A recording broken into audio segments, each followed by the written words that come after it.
I only came in for a bag of chips. My headphones still hung around my neck, music low, when I felt his eyes burning into me. Hey! The manager's voice cut across the aisles. What did you just put in your pocket? I froze. My hands were empty, my pockets flat. Nothing, I said, my voice already cracking. I didn't take anything. Don't play dumb with me. His shoes slapped against the floor as he stormed closer. I saw you. Clear as day. Heat crawled up my neck. Everyone was watching now. 2 women near the produce, a man by the dairy section. My chest tightened. You're wrong. I didn't take anything. Check the cameras if you don't believe me. Save it, kid. His face twisted into a smirk, like he'd already won.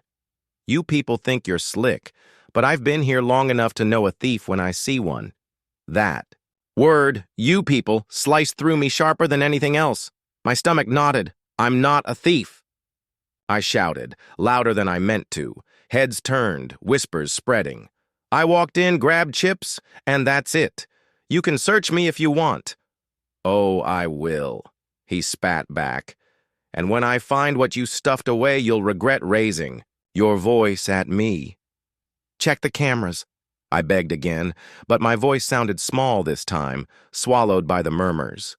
A woman muttered under her breath, Poor kid. He looked scared. Another man snorted, shaking his head. I'm sure he did it. They always do. The words clanged in my skull. They always do. My throat went dry. I didn't steal. My hands trembled as I lifted them in the air. See? Nothing in my pockets. Nothing up my sleeves. You're accusing me because I'm black. The manager's face darkened. Watch your mouth. Don't make this about race. This is about you thinking the rules don't apply. My fists clenched at my sides. The rules don't apply? I came in here like everybody else. I didn't even get to pay before you jumped me. Enough! He barked, waving his hand toward the front. Security! The guard appeared, tall and broad, his eyes narrowing on me like I was already guilty. Escort him, the manager ordered. We'll call the cops. Panic spiked in my chest. Call the cops? For what? I didn't steal. Don't do this. My voice cracked again, desperation leaking through. The security guard shifted but didn't speak. His silence was worse than the accusation. Sir, please, I tried. Again, my throat raw. I didn't do anything. I don't want trouble. Just check the cameras, please. The manager's lips curled. I don't need cameras when I've got eyes. You think your little act will fool anyone? Not here. My heart hammered so hard, I thought it might burst.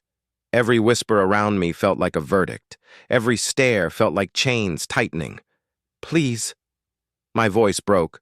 Barely a whisper now. I just wanted chips. Cops are on their way, the manager said, pulling out his phone. Let's see how tough you are when you're in cuffs. The weight of his words crushed me. My stomach flipped, my breath shallow. I wanted to scream, to break free, to make someone, anyone, believe me. Instead, I stood there, hands still raised, sweat beading at my temples, as the sound of sirens wailed closer. And in that moment, surrounded by strangers' eyes, I felt like I'd already been sentenced. Cold metal snapped around my wrists before I could even breathe. Wait! No! My voice broke. I didn't do anything. Why are you cuffing me? Just stay calm, kid, one of the officers said flatly, tightening the cuffs until they bit into my skin. We don't need a scene.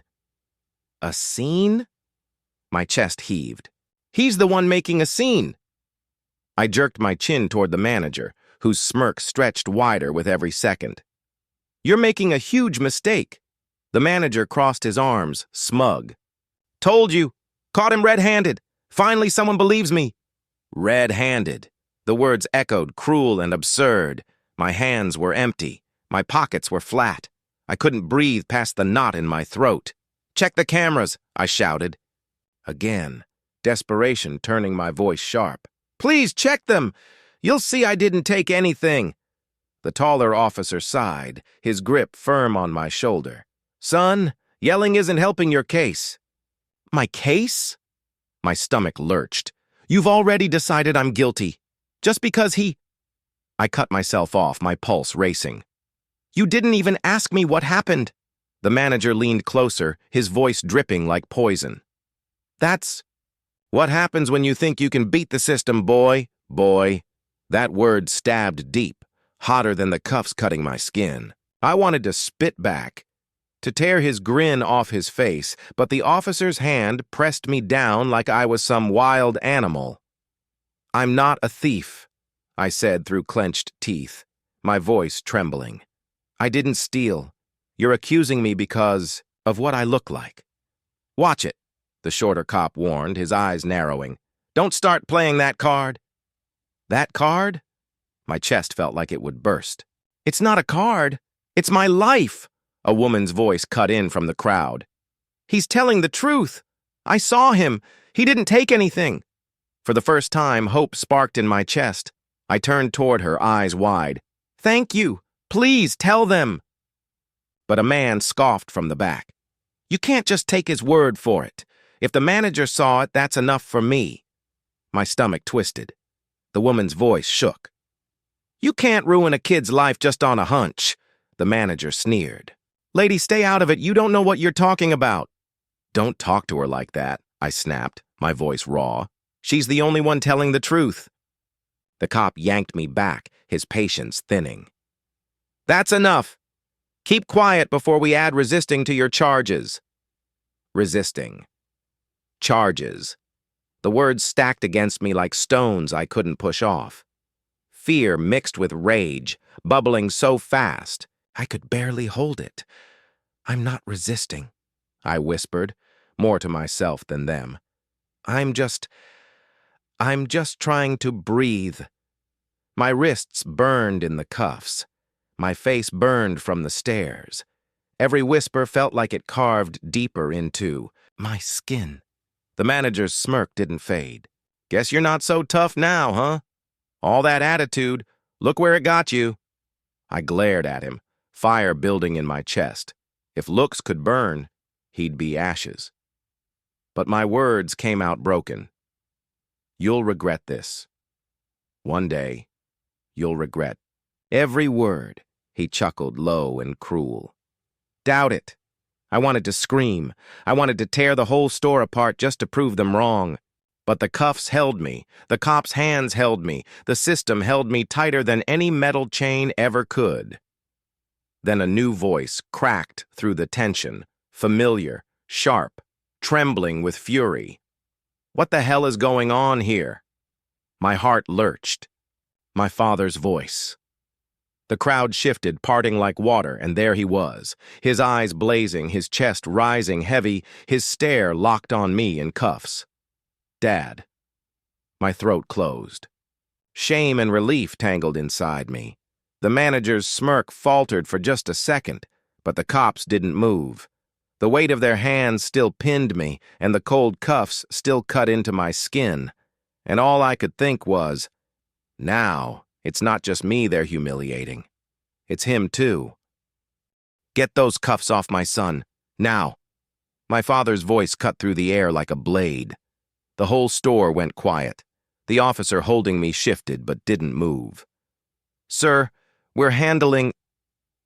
You're not handling anything, my father snapped, stepping closer. His voice didn't rise, but it carried a weight that pressed down on everyone.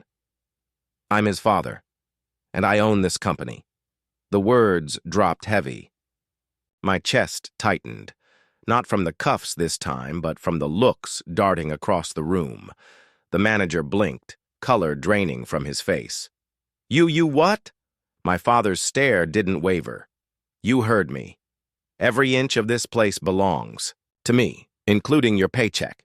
The manager's smirk vanished, his mouth opening and closing like he'd lost all air. I didn't know... I twisted in the cuffs, rage boiling. You didn't care who I was. You thought my skin made me guilty. Silence. My own words echoed back, loud as thunder in the stillness. The officer finally fumbled for his keys. The click of metal releasing from my wrists felt like the first breath after drowning. My father's hand steadied me. "Are you all right, son?" I nodded, but my throat burned. "I told them. I begged them to check the cameras. Nobody listened." The taller officer cleared his throat. "Sir, we were just following protocol." "Protocol?" My father's eyes sharpened. "Protocol is evidence.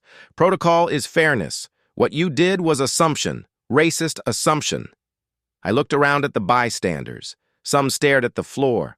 Others looked at me with something that might have been guilt. The woman who spoke up earlier held my gaze. Her lips pressed tight, eyes shining like she wanted to say more but couldn't. The manager's hands shook. I thought he looked suspicious, that's all. I didn't mean..." "Didn't mean?" My voice cracked. "You called me boy.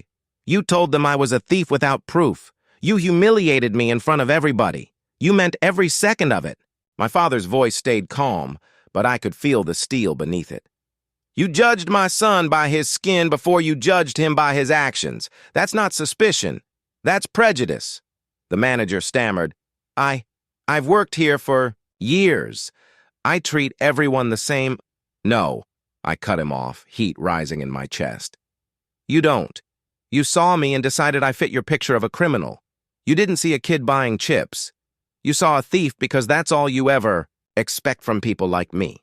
The air hung heavy. Every word I spoke was my blood, my shame, my fury spilled in front of them all. The officer shifted uncomfortably. "Look, we may have acted fast, but nothing," my father said, his voice low and steady.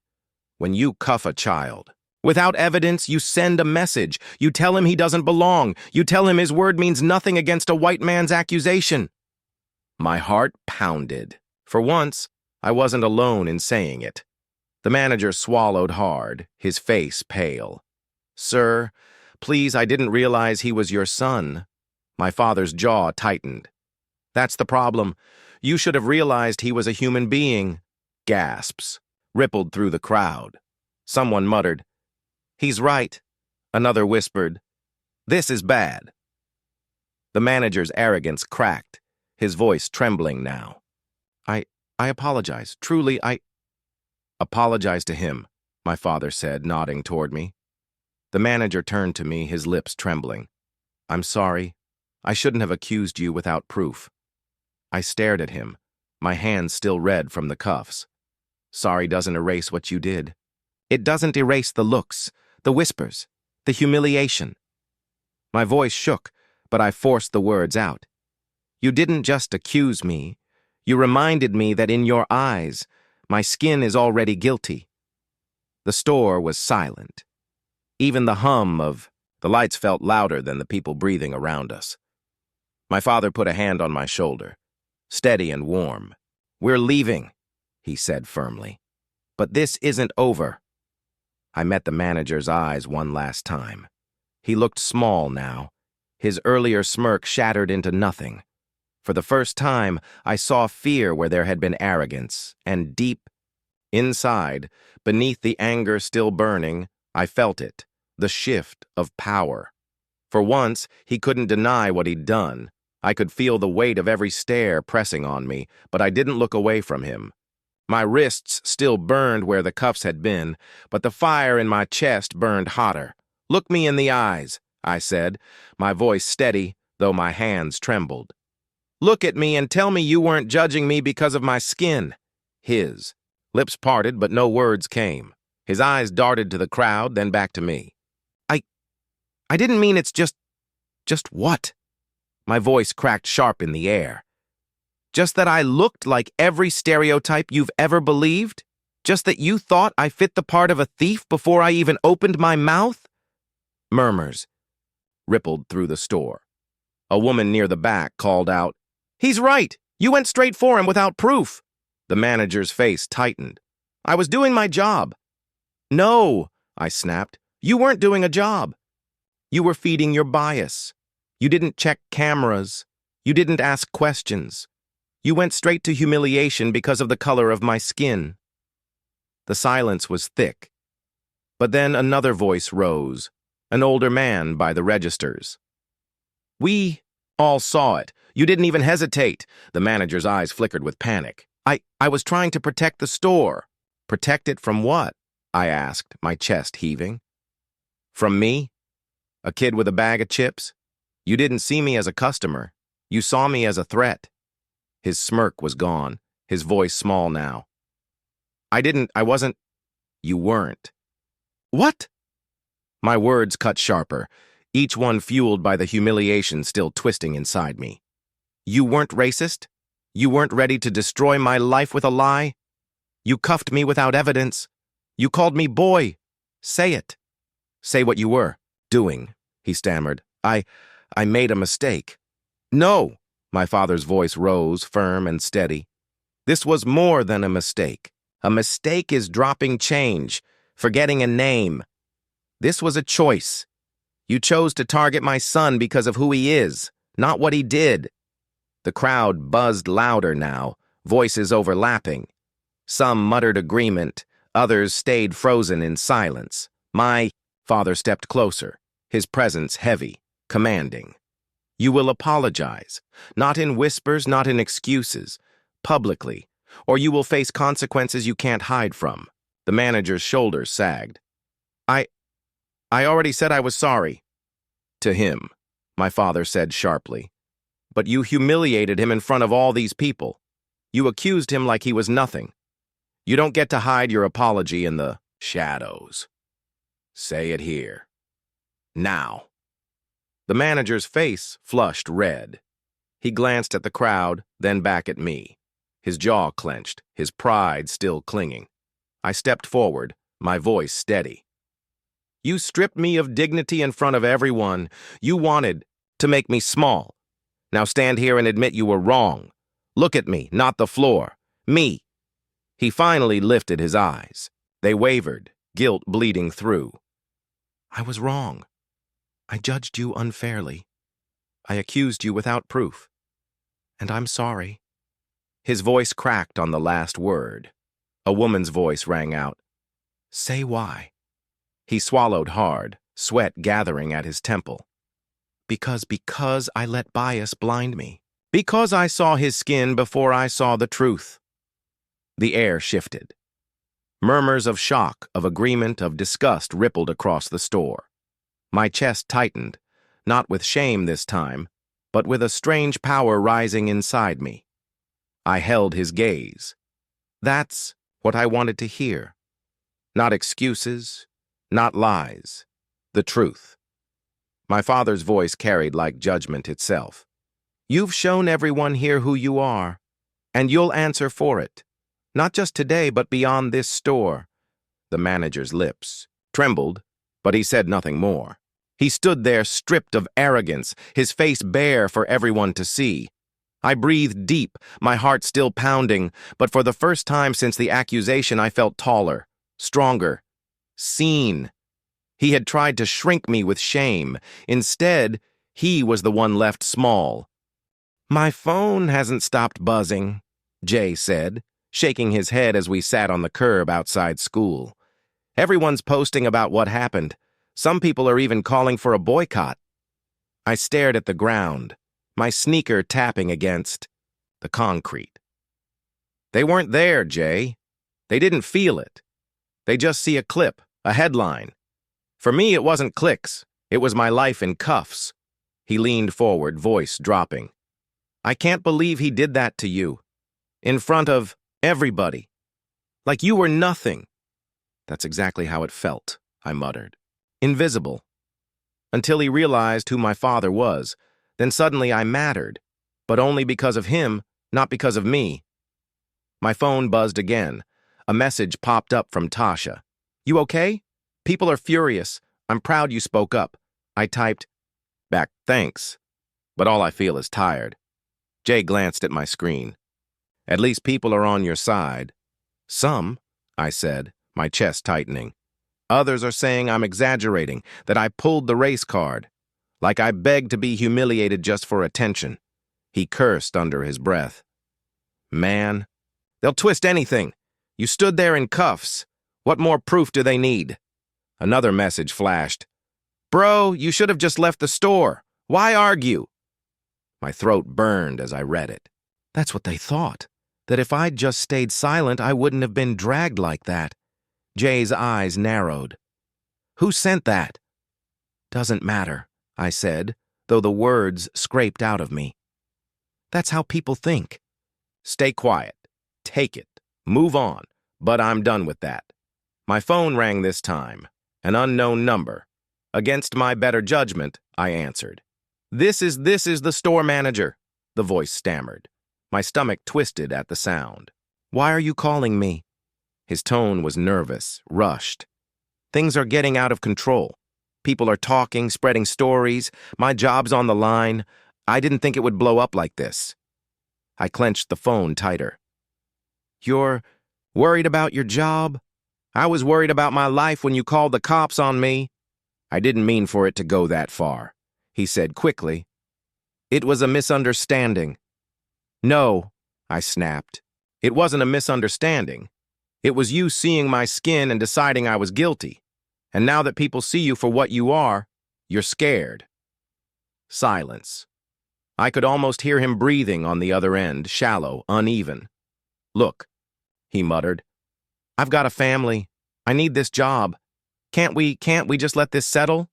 My voice shook, but not from fear anymore. You weren't thinking about my family when you humiliated me. You weren't thinking about my future. Now you want sympathy? No. Live with what you did. I hung up before he could answer. My hand shook, but I didn't regret it. Jay's eyes searched mine. That was him, wasn't it? Yeah, I whispered. He's panicking, afraid of the truth spreading. Jay gave a grim smile. Good. Let him feel some of what you felt. I leaned back against the wall, my chest heavy. The voices online, the whispers in the hallways, the phone call, it all pressed down on me. But beneath, the weight, something steadier formed. He had wanted to erase me with shame. Instead, people were finally seeing him for who he was, and maybe, for the first time. I wasn't the one who felt small. I've reviewed everything, the lawyer said, her voice calm but razor sharp. The videos, the witness statements, the police report. We have a strong case for racial profiling and harassment. The word harassment echoed in my head like a gavel hitting wood. Strong case, harassment. I should have felt relief, but instead my stomach knotted tighter. Court meant reliving it all in public. Across the table, the manager shifted in his chair. This isn't going to court, he blurted. We can settle this privately. A misunderstanding doesn't need to ruin lives. My jaw tightened. A misunderstanding? I forced the word out. Being cuffed and humiliated wasn't a misunderstanding. It was you deciding I didn't belong. His eyes darted to my father, then back to me. He tried a weak smile. You have to see it from my perspective. No, I cut him off. My chest burned with every word. That's the problem. Everyone always asks us to see it from your perspective, but never the other, way around. My father leaned forward, his tone low but steady. You need to understand something. I won't let this slide. My son will not carry the weight of your prejudice while you walk away untouched. The manager's face flushed. I didn't mean harm. I panicked. A mistake. We don't need lawyers involved. The lawyer folded her hands neatly on the table. With respect, that's not your choice anymore. I watched him fumble, every excuse slipping out thinner than the last. We can issue an apology, a donation, training programs maybe. We can control the narrative before it gets worse. Control the narrative. My chest tightened. That was all I was to him, a narrative to manage, a problem to patch over. You weren't trying to control the narrative when I was in handcuffs, I said quietly. You just wanted me gone. He opened his mouth, but no words came out. Just that silence, heavy and pathetic. My father broke it. There will be a formal complaint filed by the end of today.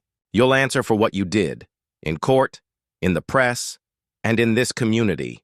The manager slumped slightly, but his voice rose again, desperate. If this goes public, it'll destroy me, my family, my career. And what about mine? I shot back, louder than I meant. You think I get to walk around without that night stuck to me? You think people won't always remember me as the kid in cuffs, guilty before proven anything? The lawyer's eyes flicked to me, steady, almost protective. You don't have to prove yourself to them anymore. We'll handle this. But my mind spun. Handle this. Did I even want court? Did I want the weight of standing there, replaying the humiliation for strangers to judge? Fear clawed at me, whispering that maybe it'd be easier to let it fade, let him keep his job, let me bury this. Then I looked at him. The smirk that once twisted my stomach gone now, replaced by sweat and stammering. For once, he felt smaller than me. I straightened. No, I won't bury it. Not this time. You buried me in front of everyone, and I'm done being quiet so people like you can stay comfortable. The words came out stronger than I expected. My father's hand touched my shoulder, firm, proud. That's my son. The manager leaned forward, voice cracking. Please, let's work something out. Privately. I'll do anything. I locked eyes with him. Then face the consequences. Publicly. The same way I had to. Silence thickened between us. He finally leaned back, defeated. The lawyer closed her notebook with finality.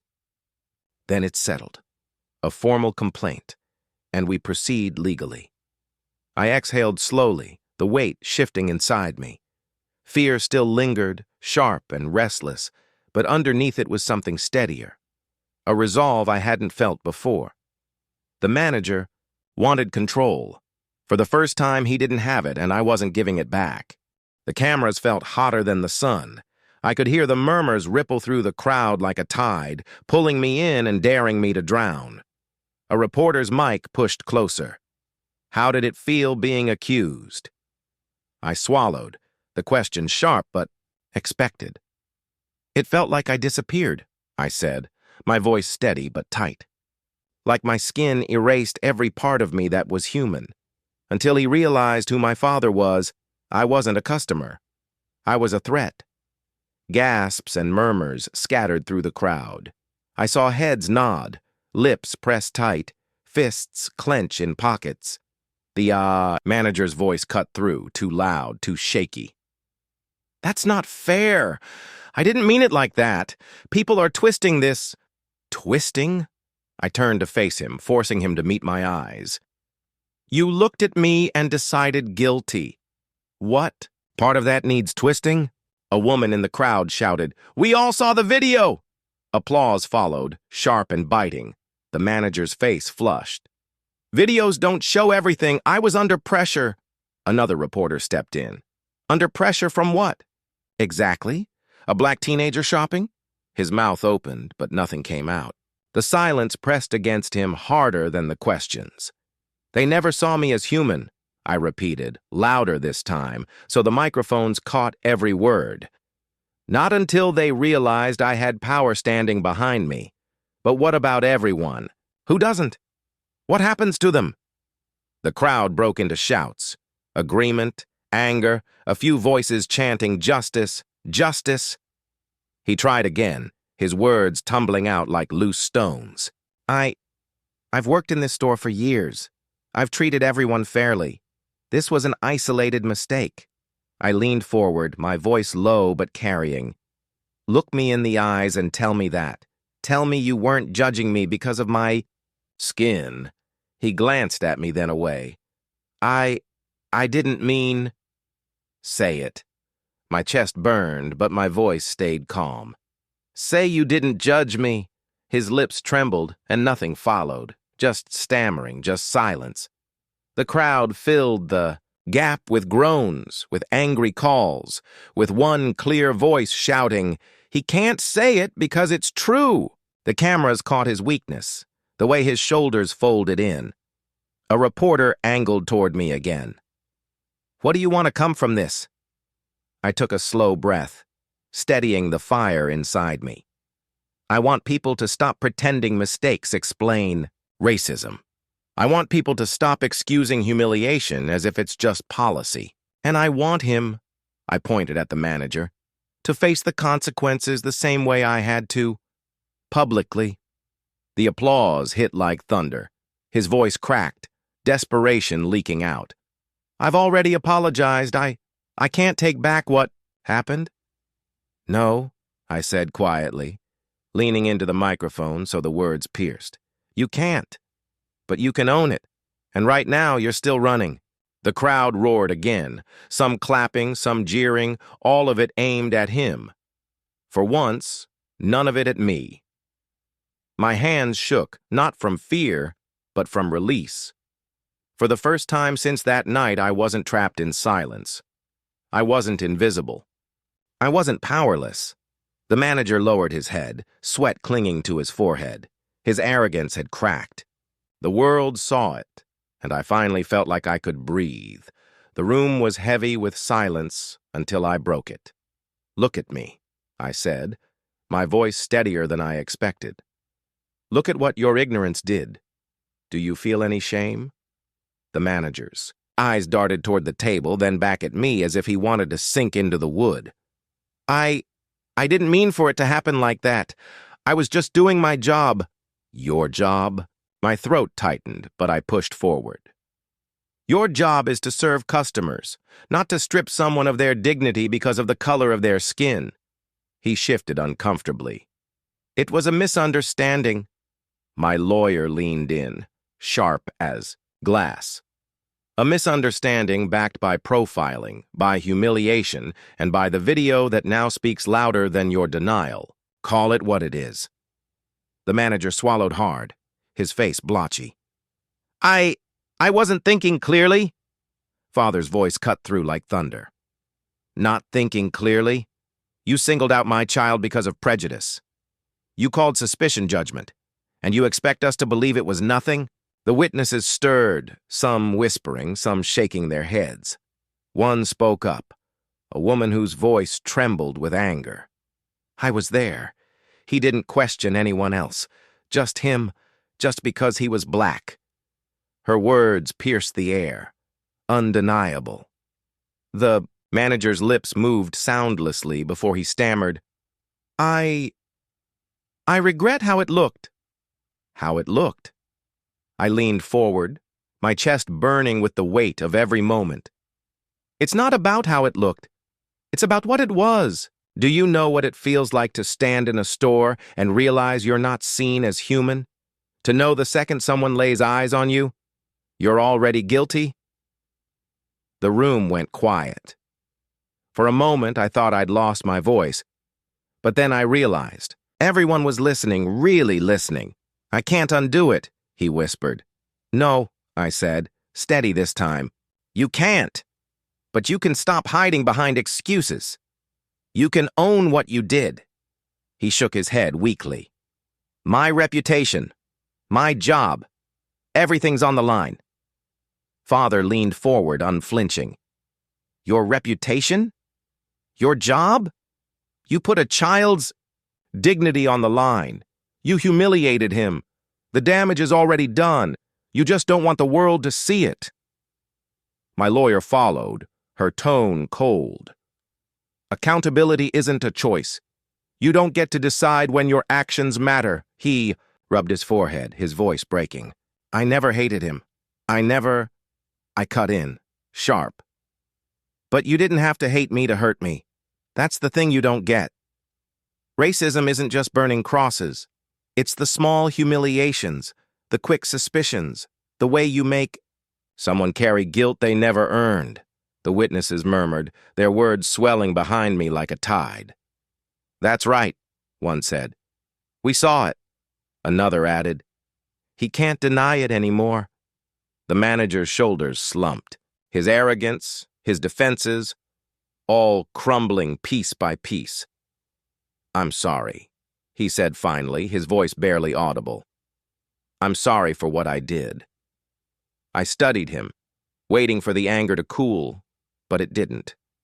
His apology felt thin, like paper in the rain.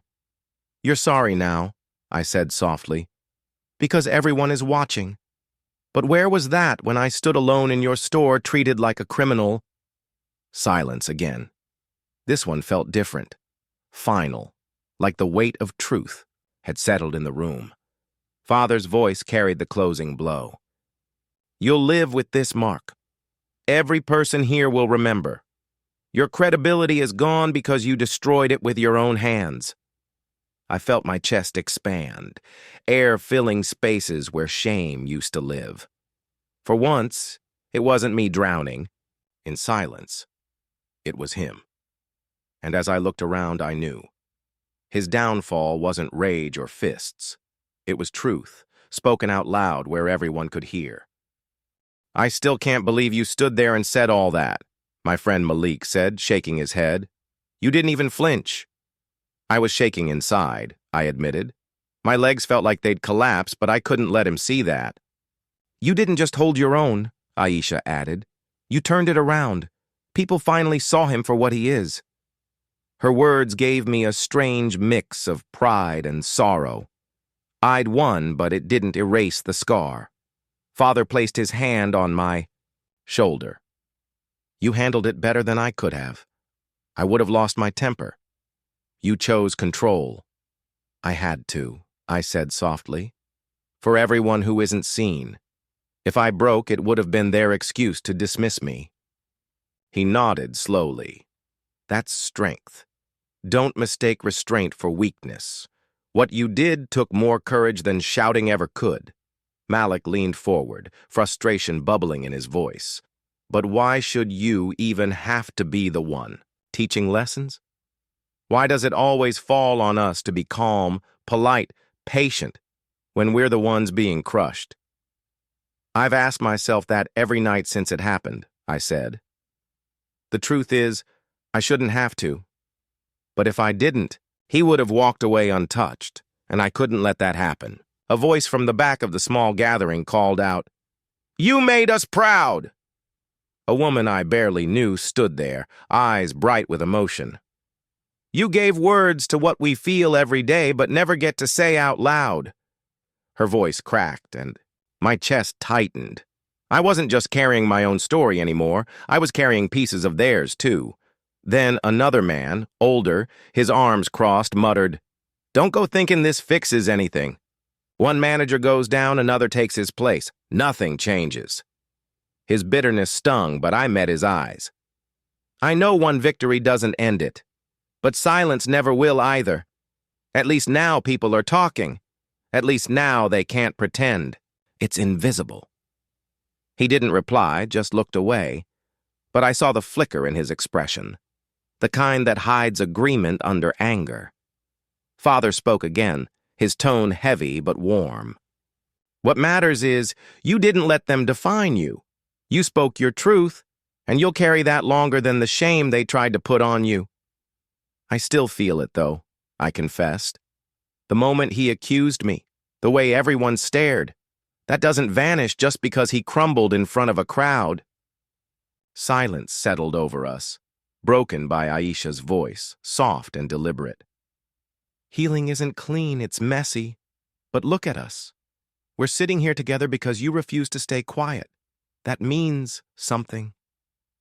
Her words sank deep. Maybe that was what this chapter of my life had to be. Not erasing the wound, but learning how to live with it without letting it define me. A younger boy stepped closer, maybe 16, his voice barely more than a whisper. "When I saw you speak, I thought, maybe I could too. Maybe if it happens to me, I won't just freeze."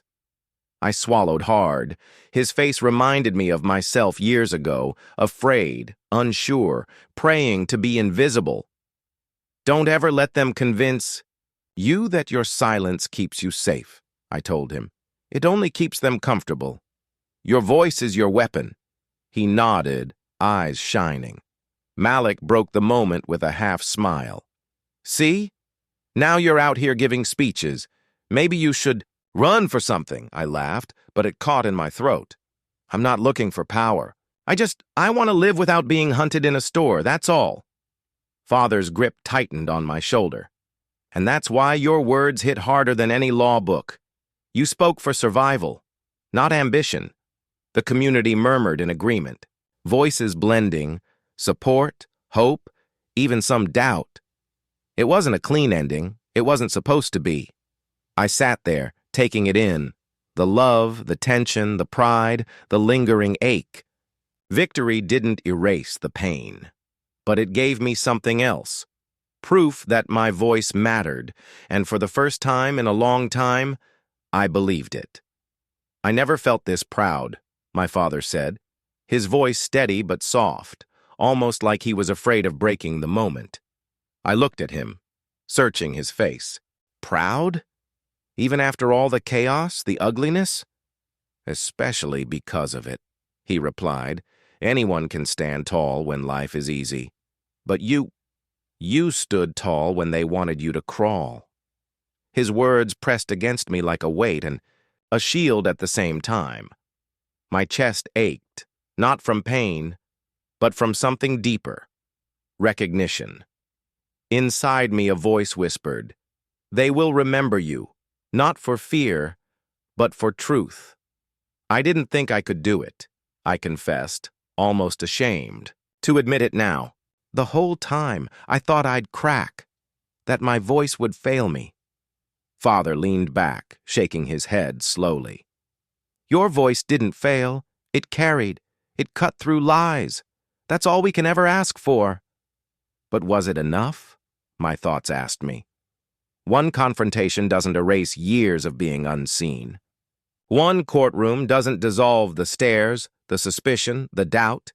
And yet, the memory of that manager's faltering voice replayed in my mind the moment he could no longer deny what he had done. That crack in his armor was more than just his downfall. It was a mirror of everything they had tried to put on me. Father's voice broke my thoughts. You've done more than clear your own name. You opened eyes. That ripple will spread whether you see it or not. I lowered my head. I'm still angry, though.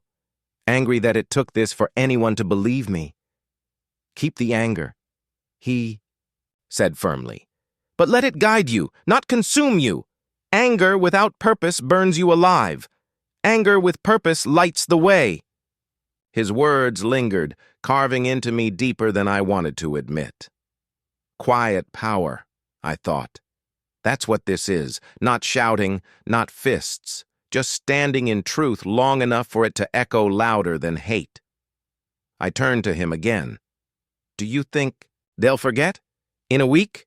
In a month, will it matter? He smiled faintly, the kind of smile that knew suffering too well. Maybe some will, but you'll never forget, and neither will the ones who needed to see it happen. That's what matters. Silence settled, thick but not heavy.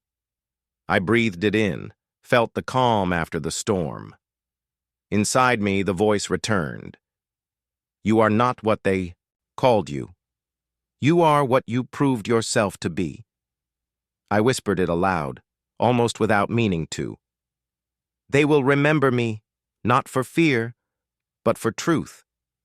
Father glanced at me, pride swelling in his eyes. Exactly. And for the first time, I believed it.